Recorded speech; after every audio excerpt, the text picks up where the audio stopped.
Владеачките партии се уште калкулираат дали со редовните председателски да распишат и предвремени парламентарни избори. За ова се размислува во СДСМ, но конечната одлука ќе ја донесе највисокото партиско тело. Префираат избори од партијата. Премиерот рече оти во игра се и двете опции. Социјалдемократскиот сојуз на своите највисоки органи и тела најбрзо можно ќе го отвори ова прашање. Следуваат председателски избори и е вредно за размислување. Во ДУИ пак велат дека тие не се за парламентарни избори, но би ги поддржале доколку СДСМ така одлучи. Сме против избори, начелно, но доколку политичките партии се, например, доколку СДСМ денеска одлучи дека се за парламентарни избори, ние нема да бидеме против.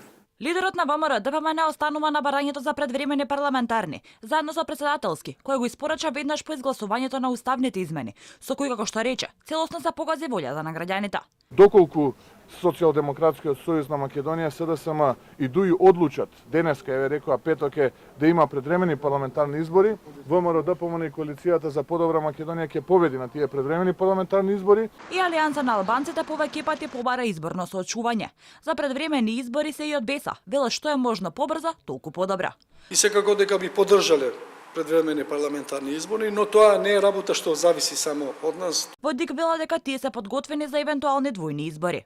Време ќе има затоа што доколку се предвремени се кратат роковите на сите действија, меѓутоа сепак ние секако се спремаме за изборен циклус, така да што не би требало да представува проблем организација и на такви едни избори. Председателските избори треба да бидат распишани до 8 февруари, а најверојатно би се одржале на 21 април и на 5 мај. Евентуалните предвремени парламентарни би биле заедно со вториот круг од председателските.